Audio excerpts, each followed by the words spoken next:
60 రోజుల్లో మీతో ఇంగ్లీష్ అద్భుతంగా మాట్లాడిస్తాం. వెంటనే కాల్ చేసి జాయిన్ అవ్వండి. నమస్కారం సార్. నమస్తే. సార్, బేసిక్గా యాటిట్యూడ్ ఇస్ ఎవ్రీథింగ్ అని చెప్తూ ఉంటారు. అంటే ఎలాంటి యాటిట్యూడ్ ఒక మనిషికి ఉంటే జనాలందరూ కూడా అతన్ని ఇష్టపడడం, అతని మాటకి రెస్పెక్ట్ ఇవ్వడం, ఇలాంటి మనం చూస్తామంటారు. ఎలాంటి యాటిట్యూడ్ ఉండాలి? ఫస్ట్ వచ్చేసి చాలా ఇంపార్టెంట్ పాయింట్. నువ్వు అడిగిన క్వశ్చన్ నేను ఇంకొకసారి రీఫ్రేమ్ చేసి చెప్తా. ఎలాంటి యాటిట్యూడ్, మనస్తత్వం ఉంటే జనాలు మనని ఇష్టపడతారు కదా. ఎలాంటి మనస్తత్వం ఉంటే జనాలు మనని ఇష్టపడతారు. సో ఫస్ట్ గుర్తుపెట్టుకోవాలి, నేను ఎవరిని ఇష్టపడేలా ప్రవర్తించను అనుకునేసరికి అందరు ఇష్టపడతారు. That is the logic behind life. ఎప్పుడైతే మనము ఎవరినో ఇంప్రెస్ చెయ్యాలి అని బ్రతకమో అప్పుడు ఆటోమేటిక్గా అందరు ఇంప్రెస్ అవుతూ ఉంటారు. ప్లీజ్ నేనంటే నన్ను ఇష్టపడు, లేకపోతే లైక్ చేయి, గౌరవించు అని ఎప్పుడైతే మనం బతిమలాడుకుంటుంటామో జనాలు మనని చీప్గా చూస్తారు. వాట్ యు షోకేస్, నువ్వు ఏదైతే చూపిస్తావో అది నీ దగ్గర లేనట్టు. ఫర్ ఎగ్జాంపుల్, ఒక అతను బట్టతలు ఉందనుకో, ఆ ఉన్న కొంచెం హెయిరే అలా పరుచుకుని దూకుంటాడు కదా. ఇక్కడ గుండు ఉందనుకో, దాన్ని వెనక్కి చేసి దాన్ని కవర్ చేసుకుంటాడు. అలాగా లేనిది జనాలు చూపించడానికి ట్రై చేస్తారు. ఏదైతే వాళ్ళ దగ్గర ఉండదో దాన్ని ఎక్కువ ప్రొజెక్ట్ చేసి చూపిస్తారు. ఇలాగ మన జీవితంలో ఏది ఉండాలి అనుకుంటున్నావో అది లోపల డెవలప్ చేసుకోవాలి. That's the first point of attitude. ఏంటంటే ఎవడి పర్మిషన్తోనో ఆర్ ఎవరి అప్రూవల్తోనో నేను బ్రతకను ఇస్ ద ఫస్ట్ యాటిట్యూడ్. ఆటోమేటిక్గా వరల్డ్ అంతా అడ్జస్ట్ అవుతుంది. ఇది నెంబర్ 1. సెకండ్, ఎంత విద్య ఉన్నా, నాలెడ్జ్ ఉన్నా, తెలివి ఉన్నా ఎవరిని కూడా కించపరచకుండా మాట్లాడగలిగిన వాడి దగ్గరికి అందరూ వస్తారు. ఇది యాటిట్యూడ్లో the number second important point. That you should be gentle and కూల్గా, హంబుల్గా ఉండాలి. ఎంత ఎదిగినా ఒదిగి ఉండగలగాలి. ఓకే, చాలా చాలా ఇంపార్టెంట్. థర్డ్ వచ్చేసి, ఎవరిదైతే నోట్లోంచి చెడు మాటలు లేకపోతే నెగిటివిటీ, చెత్త రాదో వాడి యాటిట్యూడ్ చాలా బాగుంటుంది ఆటోమేటిక్గా. ఎవరైతే ఎంతసేపు నెగిటివిటీ, నోట్లోంచి చెత్త మాట్లాడుతుంటారో వాడు, నువ్వు ఎంత గొప్ప వ్యక్తి అయినా కానీ వాడి యాటిట్యూడ్ బాగాలేనట్టే లెక్క. So always control your tongue. Attitude బాగుండాలి అంటే కంట్రోల్ యువర్ టంగ్.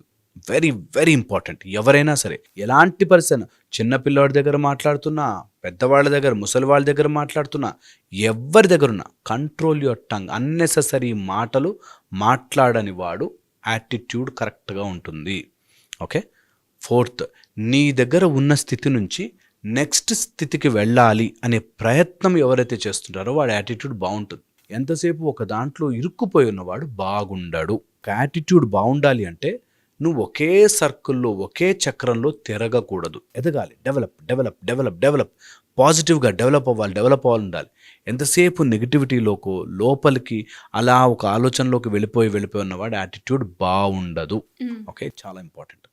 ఇక fifth and most important point, ఏ మగాడి అయినా, ఏం అమ్మాయి అయినా సరే యాటిట్యూడ్ బాగుండాలి అంటే నీకు జ్ఞానం ఉండాలి, విజ్డమ్. ఎప్పుడైతే అజ్ఞానం ఉంటుందో వాడి యాటిట్యూడ్ బాగుండదు. అందుకని జ్ఞానం పెంచుకోవడానికి ఏం చేస్తున్నావు? Wisdom on any subject or a simple subject మీద విజ్డమ్ పెంచుకోండి. నువ్వు వంట చేస్తున్నావు, వంటలో బెటర్ ఏంటి? నువ్వు ఇంట్లో తుడుస్తున్నావా, తుడవడంలో బెటర్ ఏంటి? అలాగా improve every day. Some kind of జ్ఞానం పెంచుకుంటే యాటిట్యూడ్ ఆటోమేటిక్గా మారుతుంది. ఓ, లైఫ్లో ప్రాబ్లమ్ ఇలా కూడా సాల్వ్ చేయొచ్చా? ఇలా కూడానే ఇగ్నోరెన్స్ని తీసేయడం, అమాయకత్వంగా ఉండడము, తెలివి తక్కువగా ఉండడము ఎప్పుడూ మంచి యాటిట్యూడ్ కాదు. తెలుసుకుంటూ ఉండాలి, నేర్చుకుంటూ ఉండాలి. ఎంత నేర్చుకుంటే అంత మంచిది. So very important. యాటిట్యూడ్ బాగుండాలి అంటే విజ్డమ్ పెంచుకోవాలి, నేర్చుకోవాలి, జ్ఞానము తెచ్చుకోవాలి. అజ్ఞానం, ఇది నాకు తెలియదండి, ఇది నా వల్ల కాదండి, ఇది నేను చేయలేనండి అనే మాట రాకూడదు. యాటిట్యూడ్ బాగుండాలంటే చాలా ఇంపార్టెంట్. చాలామంది డ్రైవింగ్ నాతో కాదండి, బయటగా నేను వెళ్ళలేనండి, వాళ్ళతో అసలు స్టేజ్ అంటే నాకు భయం అండి, ఇలా ఏదైతే నో నేను చేయలేను అంటాడు వాడు యాటిట్యూడ్ బాగాలేనట్టే. యూ ఇమాజిన్, ఏదడుగు. నాకు తెలిసిన ఒక అతను ఉన్నాడు, దివాలియా అమ్మో సౌండ్ పొల్యూషన్ అండి నా వల్ల కాదన్నాడు. హోలియా అమ్మో కలర్ అంతా అంటే ఎలర్జీస్ వస్తాయండి అన్నాడు. కైట్లు అమ్మో హైట్ అంటే నాకు భయం అండి. పండగలు ఎంజాయ్ చేయలేడు. ఓకే, సో పాయింట్ ఏంటంటే నువ్వు ఏది చేయలేవు, నా వల్ల కాదు, నేను చేయలేను అంటున్నా అంటే సమ్ ప్రాబ్లమ్ ఈజ్ దేర్. అందుకని నీ యాటిట్యూడ్ బాగుండాలి లైఫ్లో అంటే ఏదో ఒక విధముగా పెంచుకుంటూ, తెలివి పెంచుకుంటూ, జ్ఞానము పెంచుకుంటూ వెళ్ళాలి, స్కిల్ పెంచుకుంటూ వెళ్ళాలి. అజ్ఞానము నుంచి జ్ఞానము వైపుకి అడుగు వేయాలి.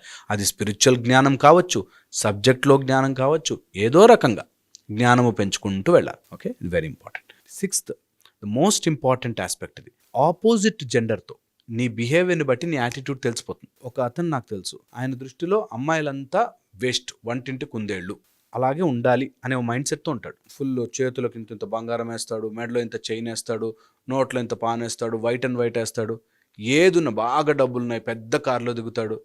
అయినా అమ్మాయిలు అనగానే ఒక చిన్న చూపు చూస్తాడు. ఎంత చెయ్యి వాడు యాటిట్యూడ్ బాలేనట్టే, వాడు ఎంత సంపాదించుకొని యాటిట్యూడ్ బాలేనట్టే కదా. ఒక ఆవిడ అసలు మగవాళ్ళందరూ వేస్ట్ జాతి అనే మైండ్ సెట్తో ఉంటారు. అలా ఉన్నవాళ్ళు కూడా యాటిట్యూడ్ వేస్ట్ అన్నట్టే. సో ఆపోజిట్ జెండర్ని చులకన కానీ తక్కువ కానీ చేస్తున్నాం అంటే వాడి యాటిట్యూడ్ ఎప్పటికీ బాగుపడదు. సో వెంటనే మార్చుకోవాలి. ఆపోజిట్ జెండర్ని ఎప్పుడూ తక్కువ చేసి చూడకూడదు. It is in and an, it is masculine, feminine, power to power. ఎప్పుడు కూడా రెండూ శక్తే, అర్ధనారీశ్వర స్వరూపమే, రెండూ పవరే. ఎప్పుడు ఆపోజిట్ జెండర్ని తక్కువ చేసి చూడకూడదు. అండ్ యాటిట్యూడ్ బాగుండాలి అంటే 7th పాయింట్, ఓకే, వెరీ ఇంపార్టెంట్గా లైఫ్లో హ్యూమర్ ఉండాలి, నవ్వు ఉండాలి, జోక్ ఉండాలి, ఒక మంచి ఎంటర్టైన్మెంట్ ఉండాలి. అది లేనివాడి యాటిట్యూడ్ ఎప్పుడు వేస్టే. మొహం మార్చుకుని కూర్చున్నాడు అనుకో, వాడు ఏం సాధించేం లాభం, వాడి యాటిట్యూడ్ బాగాలేనట్టే లెక్క. ఓకే, సో నిజంగా నీ యాటిట్యూడ్ బాగుండాలంటే లైఫ్లో జోక్ యాడ్ చేయి, ఫన్ యాడ్ చేయి.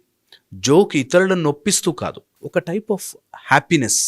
అమ్మ వచ్చాడంటే బాగుందిరా, నవ్వుతూ ఉంటుందిరా వాతావరణం అని అనుకునేవాడి యాటిట్యూడ్ బాగున్నట్టు లెక్క. వచ్చాడరా బాబు తలనొప్పి క్యాండిడేట్ అని అనుకున్నాడంటే తప్పు. ఇతరులను ఇన్సల్ట్ చేయకుండా, ఇతరుల మీద జోక్ లేకుండా మంచి హెల్దీ ఎన్వైరన్మెంట్ మెయింటైన్ చేసేవాడు నిజంగా యాటిట్యూడ్ బాగున్నట్టు. లేనివాడు బాలేనట్టే లెక్క. Okay, so very very important.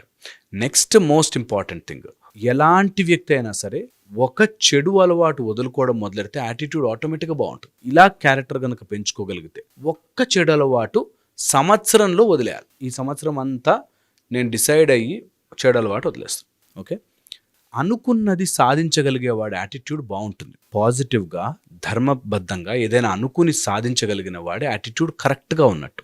ఒకవేళ ఏదైనా సాధించాలి అనుకుంటే, ఓకే, నేను ఒక చిన్న ఈజీ టెక్నిక్ చెప్తా, ఈజీగా యూజ్ అవుతుంది మీకు. 3 and 30 రూల్ అంటారు. అంటే ఏదైనా మంచి అలవాటు 3 రోజుల కంటే ఎక్కువ బ్రేక్ ఇవ్వద్దు.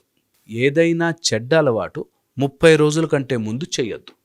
అంటే ఫర్ ఎగ్జాంపుల్, నీకు వాకింగ్ చేయాలని స్టార్ట్ చేసాం, ఒకరోజు వెళ్ళాలనిపించలే, సరే ఈరోజు మూడ్ లేదు, సరే వెళ్ళాలని లేదు అని, నెక్స్ట్ డే కంపల్సరీగా వెళ్ళాలి. 3 days కంటిన్యూస్గా బ్రేక్ రాకూడదు ఒక అలవాటుకి. ఓకే, పాజిటివ్ అలవాటు. చెడు అలవాటు, మందు తాగే అలవాటు ఉందనుకో, 30 days ముందు తాగను, ఎవ్రీ 30 days కోసం. అట్లాగా నీ అలవాటు, చెడు అలవాటుకి దూరం 30 days, మంచి అలవాటు 3 days కంటే ఎక్కువ బ్రేక్ ఇవ్వకుండా ఉంటే ఎలాంటి యాటిట్యూడ్ అయినా మనం డెవలప్ చేసుకోవచ్చు. ఓకే, డెవలప్ చేసుకోవచ్చు. ఇక final and most important point, స్పిరిచువల్గా కరెక్ట్ ఉన్నవాడు యాటిట్యూడ్ ఆటోమేటిక్గా బాగుంటుంది. అంతా భగవత్ స్వరూపమే, అన్నిట్లోనూ అదే ఉంది, అదే శక్తి ఉంది, అందరిలోనూ అదే ప్రవహిస్తోంది అని తెలిసిన వాడి యాటిట్యూడ్ బాగుంటుంది. సపోజ్ ఇది నా చెయ్యి అని నేను నమ్మితే నా చెయ్యిని నేను హామ్ చేసుకోను, అలాగే ఇదంతా సృష్టి అంతా నాలోంచే వస్తుంది అని తెలిసిన వాడు ఇతరులతో కరెక్ట్గా యాటిట్యూడ్తో ప్రవర్తిస్తాడు.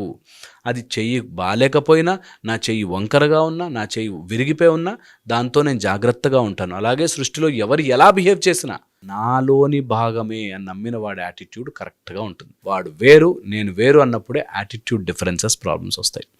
సో ఇది ఒక టైప్ ఆఫ్ మెథడ్. హోప్ ఇది అర్థమైతే I think it will give you some structure. నిజంగా యాటిట్యూడ్ కరెక్షన్ జరగాలి అంటే మనస్ఫూర్తిగా నమ్మి దిగండి, ఆటోమేటిక్గా మీకు కరెక్ట్ అవుతారు. Great sir, thank you so much.